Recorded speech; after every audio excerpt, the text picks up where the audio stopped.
get up, dress up, and show up every single day. There's just no space for laziness in this world. It's the action-orientated people that is currently changing the world. Even if life throws you a couple of hiccups or lemons, it's how you can quickly move beyond that and see the bigger focus for the day, or what does success look like that day. That mental mindset of agility, your ability to move on, that's ultimately the success recipe to life and to business.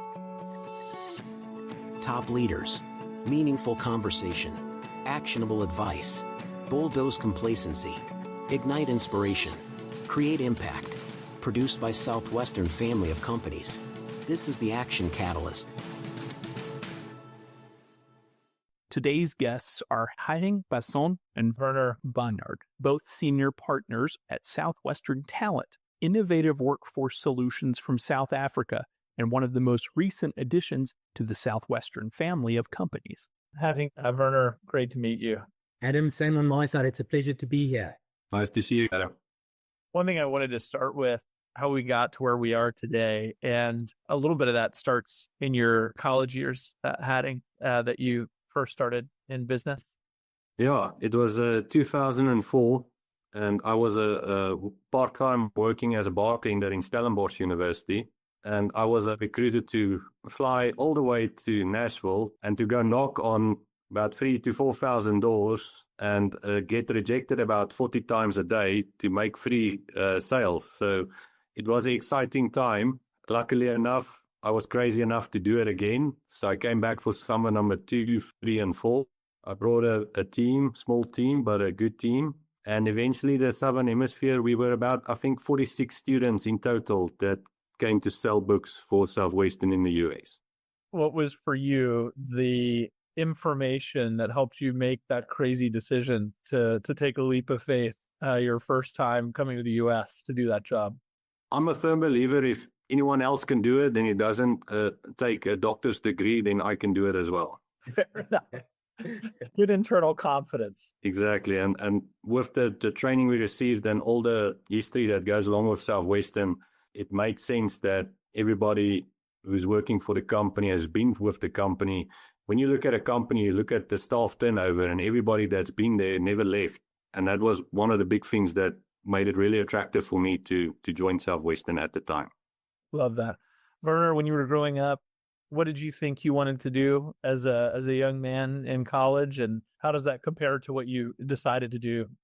Adam, that's a very good question. So admittedly, I was fortunate enough to know that I wanted to become a commercial and tax lawyer pretty early on in life. Yeah, from about the age of 16, I've already started working part-time at some of the law firms in Pretoria, which is the capital of South Africa.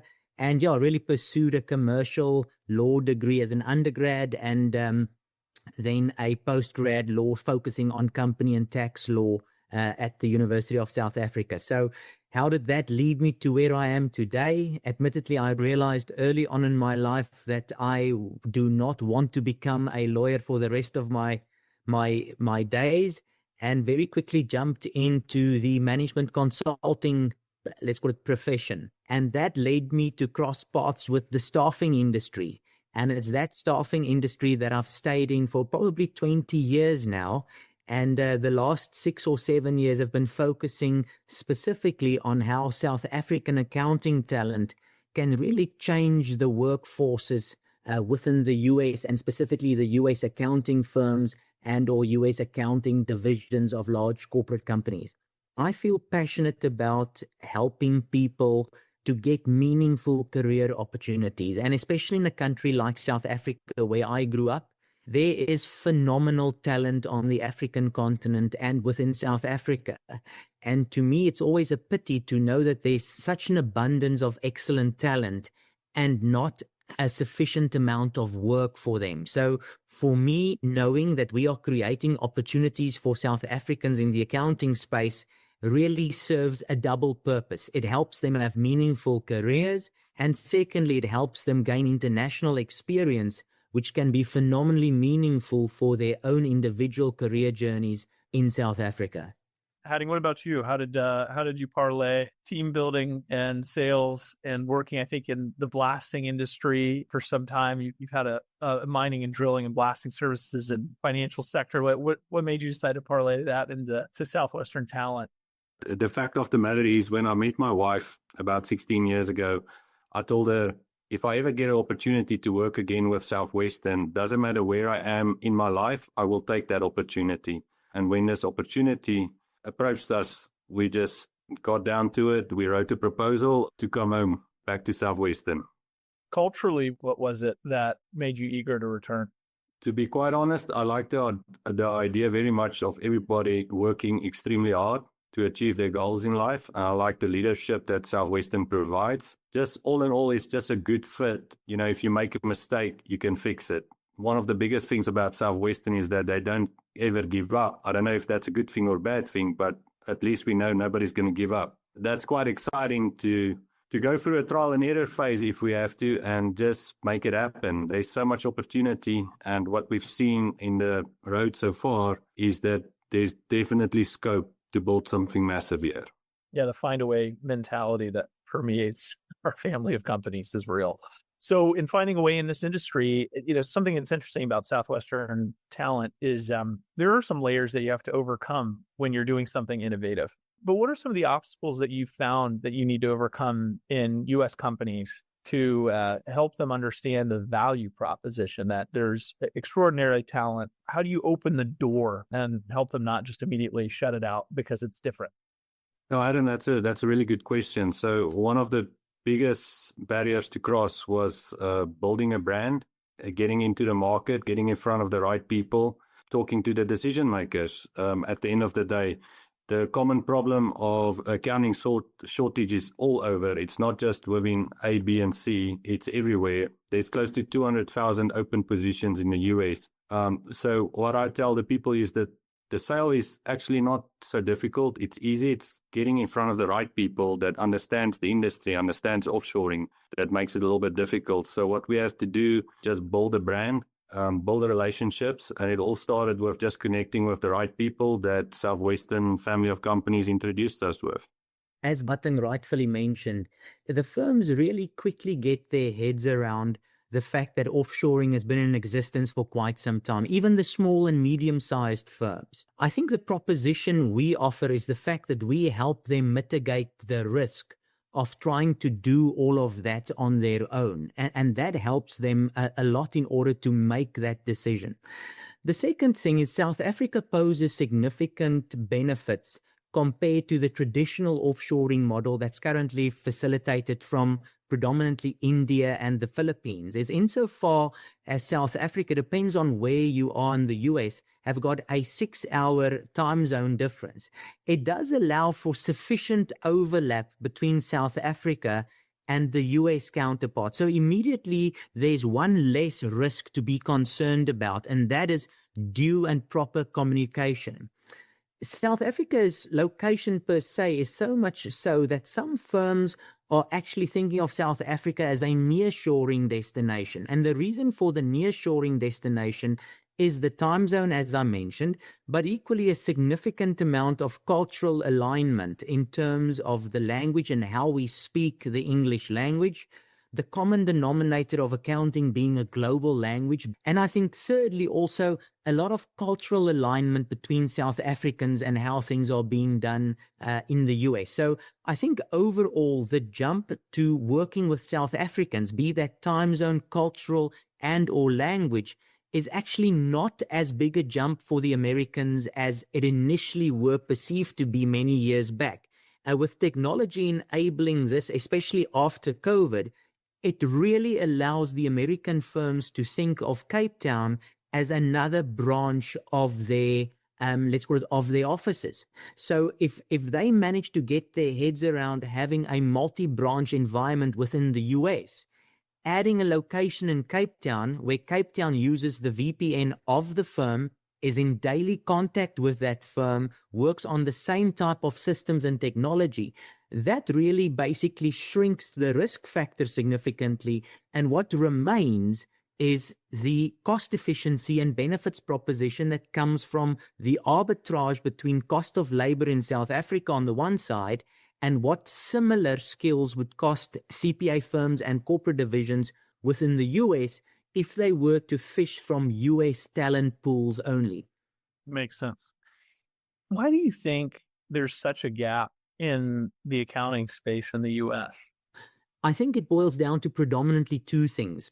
Our data tells us that the accounting population on average is getting old. If I say getting old, there's a very high exit at the top end of the firms, meaning partners are retiring or are very close to retirement. So that creates a massive attrition and or exit out of the profession. And that exit is not supplemented by a sufficient flow of talent from various colleges and universities across the US. There's a perpetual talent gap in the accounting space in the US. CPA firms and corporate accounting divisions are really going the extra mile to show the level of attractiveness and career opportunities that being an accountant can ultimately provide the talent. But still, I think for the foreseeable future, there's going to be quite a big gap in the market. I always explain it to the clients. One of the biggest reasons why everybody is so excited that we enter this market, and there's actually two reasons. One is that we joined forces with obviously Southwestern, that we do have a local presence. So the first objection would be people ask me, so who do I pay? Do I have to wire funds to South Africa? And I was like, no. We've got an office in Nashville. And the second thing about the quality of education as well, that's probably one of the biggest reasons we enter the market is the quality of education. You guys have the biggest economy in the world, so the graduation rate can't keep up with the growth rate. And the appetite for accounting just went elsewhere. So when they go on things like AI, like ChatGPT, and they say, what can I make in 20 years from now? What do I have to do to get there? It throws out, you can make a lot more money doing this, and accounting is not one of the options. Yeah.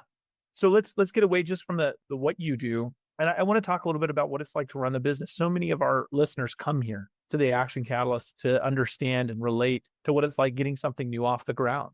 What were the expectations of what the challenges would be? And what are some things that you're uncovering that you didn't expect? I know this happens in every business and every startup. Adam, I'll take a first swing at that. So I've started a couple of businesses in the past, some in the, let's call it logistics and supply chain industry, some in financial services within larger corporate environments. And I think one of the primary things that you need to have resolved upfront prior to starting a business is you need to be very clear about what need are you solving for?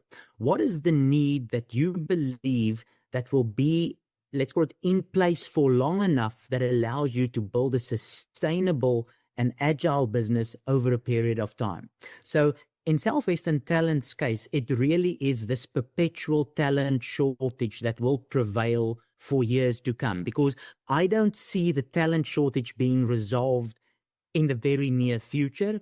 Even if the talent shortage does get resolved, the premise and the financials of having a business process outsourcing or BPO partner offshore will remain making sense for years to come, because there will always be countries where labor is cheaper than within the US. So against that backdrop, I think Southwestern Talent has very clearly defined the need in the market. Secondly, you have to be very clear in terms of how you articulate the offer that you bring to the market. In our specific instance, we've decided on only two offerings. We offer, firstly, long-term engagements to our clients where we augment or supplement their accounting talent with people from South Africa.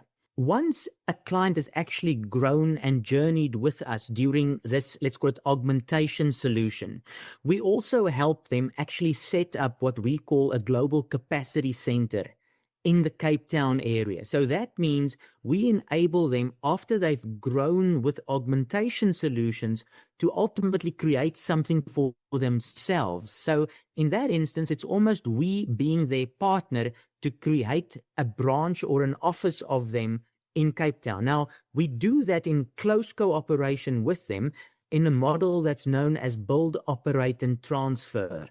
So we help them build out the team. We help them operate that team, making sure that this team of people in South Africa follows the compliance, the standards, and the likes of the US counterpart.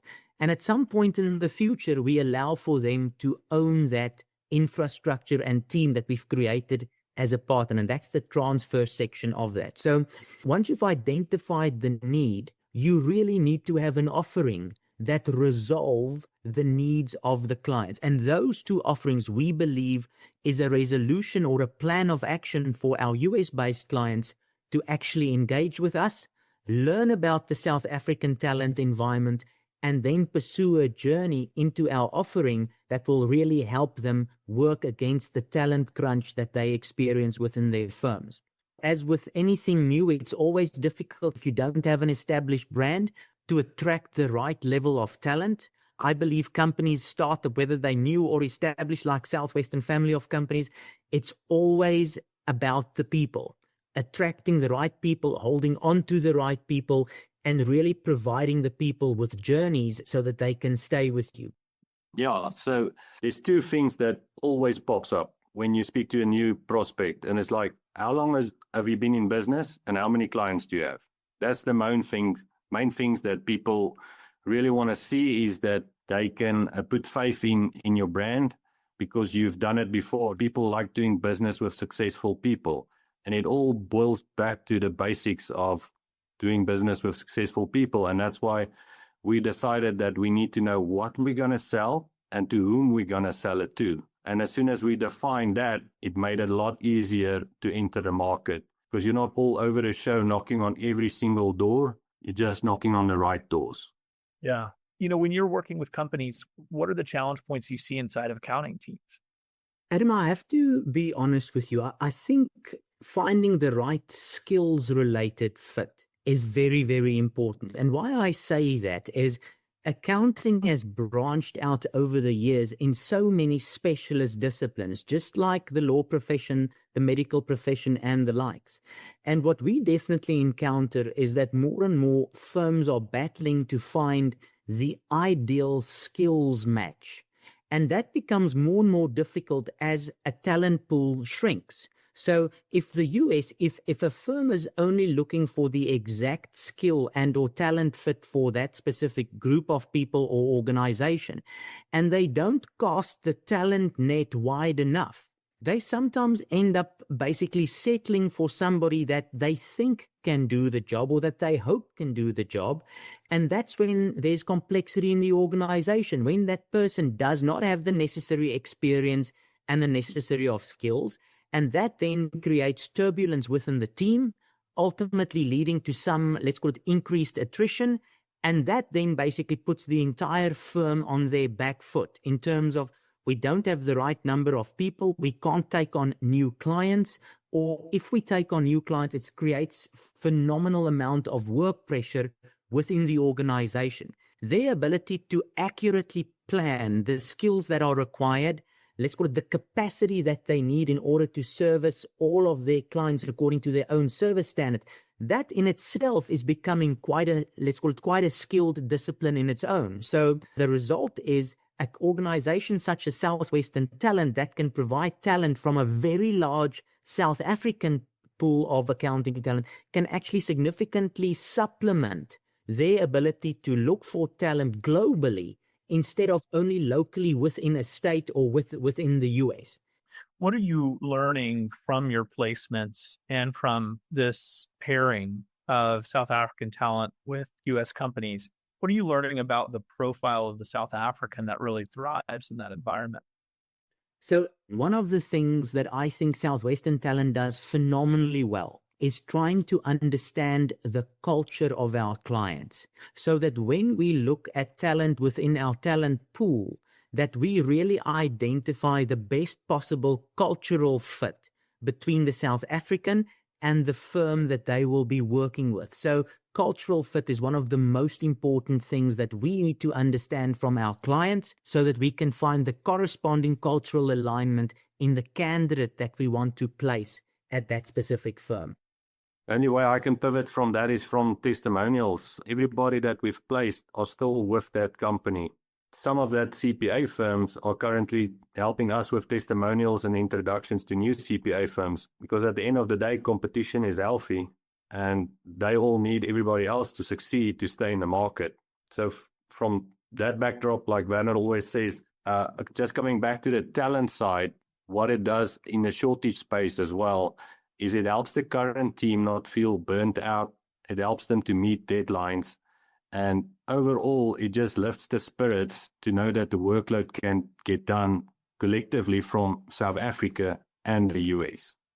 So on an individual note, Werner, what are the habits that you feel like you've personally formed that helps you drive business forward, that helps you cultivate what's needed inside of a business to make it successful? What are the personal habits that you feel like set you apart? Thanks for that question, Adam. I love responding to those because I think in the end, successful businesses are successful predominantly for 2 or 3 reasons.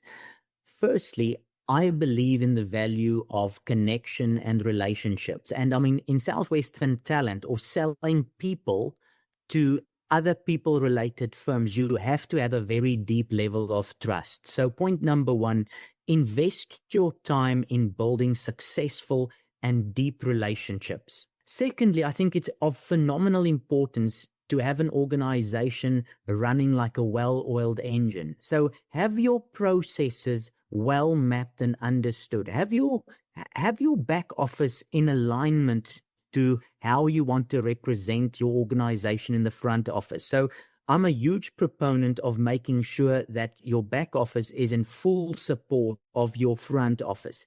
And I think then thirdly, also very, very important is to look after the people that you employ. I believe if you start a new business and you focus on those 3 things, deep and meaningful relationships with your clients, a well-oiled engine from a back office perspective, and respect and appreciation for the people that's part of your team, it's very difficult for that new organization not to be successful. No, for me on a personal side, no, it would probably just be sense of urgency. Don't waste time. Time is your most valuable asset. Manage your time well. Don't make decisions that's going to cost you more time, more money. If it's not working, try something new. Get the right people involved. And if you don't know what you don't know, raise your hand and say you don't know, and somebody else can help you. It's just being true to yourself and just work hard every day. If you think you are working harder than somebody else, think again, you need to still work harder than that guy and the guy next to him and the guy behind him to succeed in life. It's something we've definitely, I've seen. It's that innovation of taking risks and chances. And if it doesn't work, move on instead of being too timid. I appreciate that. Technology on an individual level or a business level, is there anything you feel that you have gravitated towards using that's been exceptionally useful in building the business? I think right off the bat, given the work that we specifically focus on, meaning let's call it the talent industry, you have to make a significant investment into your ATS and your CRM. I think the moment we implemented Bullhorn, and Bullhorn became the epicenter of how we talk to our candidates and how within the firm we know what we are saying to which clients at what point in time. Once all of those interactions are logged and accessible by everybody in the firm, that really created the catapult for growth. And I think we are fortunate to have phenomenal support from the Southwestern Family of Companies IT division. And I think that from a startup perspective, really makes your life a lot easier, knowing that you've got a solid partner that supports your IT infrastructure, and you've actually got the operational IT tools that really can accelerate growth within the organization. So for me personally, it was definitely the ATS and the CRM implementation. CRM is great. I'm very old school, so I prefer to just knock on the door. So using the whole technology factor is very cool and new to me, and I love the way it saves us time. We get in front of a lot more people, just documenting everything quicker, following up quicker, and getting to the next steps quicker and closing quicker. Interesting. With the proliferation of AI and the growth of technology, there's two ways we need both, I think. And Werner pointed to one, which is embracing these tools that save us time and can duplicate some of our efforts. And then number two is you have to learn how to cut through the noise, right? And if everybody's communicating and doing their approach through email passively, then sometimes showing up at someone's doorstep at an office is the best way to do something that's very scarce and unusual and build a direct relationship. Email open rates are like 0.001% nowadays, but FedEx, if you send a Federal Express package that needs a sign, that the open rate is 100%. It's old school, but it works exceptionally well. So I appreciate both your responses. But one thing I would ask is, what is maybe one habit or practice that you feel personally saves you time each day? Staying on schedule. Simple, but effective. Werner? A skill that's probably most needed these days is, as you pointed out earlier, is to basically be able to cut through the clutter. You should not be spending time in an inbox that's filled with unnecessary communication. So for me, it's really trying to extract the gist out of the day, following the diary, and spending just the right amount of time in your inbox. Because in the end, I mean, we don't work for our email boxes, we work for our clients. By being effective in how you communicate and knowing which emails deserves your time and attention allows you to spend more time in front of your clients. So perhaps a bit of a lengthy response to say, know how much time to spend on emails and know how to spend time in front of clients, and don't confuse the two as being busy in both instances. Yeah, busy doesn't always mean productive, right? Exactly. Never confuse motion with progress. Well said. What's one piece of advice that you would turn around and give a young 21-year-old Hattingh? I actually give this advice to quite a few people when they tell me their idea, what they want to do, what they want to achieve, where they want to be in 10 years, wherever. Then I've only got one response, is register your LLC and do it. Start tomorrow. It's really all about get up, dress up, and show up every single day. There's just no space for laziness in this world. It's the action-orientated people that is currently changing the world. So I tell it to my kids every day, get up, dress up, show up, because that's ultimately the success recipe to life and to business. So funny how I remember when I was 18, 19 years old, knocking on doors as well, you dealt with more than one car problem. And so the other day, recently, my tire blew out on the highway and my wheel cracked. And I thought to myself, oh, the expense and the problems, and then my AC unit goes out. There's probably a young version of myself that would have reacted one way. But there's this feeling that overtook me that's probably from the training I received from our company when I was 18, where I said, wow, let's see how quickly I could fix these problems so I can get to work and do my job. And it was fun. It just became a game. And by 9:30 in the morning, I felt like I'd already accomplished 3 things, even though most people might have looked at that as waking up at the wrong side of the bed. You bring a very good point. And I mean, it's a word that a lot of companies are using, and it's agility. But I do think it also applies to us as people as well. Is exactly as you said, even if life throws you a couple of hiccups or lemons early in the morning, it's how you can quickly move beyond that and see the bigger focus for the day, or what does success look like that day. And at that point in time, success may be to fix the wheel, fix the AC unit, and get going again. So I do think that mental mindset of agility, your ability to move on, even if everything is not going according to plan, I think that is of phenomenal importance. And that's the one thing I can always give kudos to South Africans, is if ever you want to know of a team of people globally that knows how to move on and be agile and quickly put a challenge in the rear view window, it's a South African. What a wonderful thing to end on. Thanks for sharing your knowledge and wisdom with us today, some of the tools that you possess. And where can our listeners go to find a little bit more about Southwestern Talent? Thank you, Adam. Yes, everybody can find us on www.southwesterntalent.com. And if I can ask everybody to find us on LinkedIn and share and like our page and follow our page, that's where you can find us. Direct link to the website, to the contact details. Everything you need to know is on social media. Werner Hattingh, it was a pleasure. Thank you, guys. Thank you so much. Cheers, cheers. Bye-bye. If you enjoy this podcast, please make sure to subscribe. And to stay updated on everything that the Action Catalyst is up to, make sure to follow us on Facebook and Instagram at Action Catalyst Podcast and on Twitter at Catalyst_Action. And thanks for listening.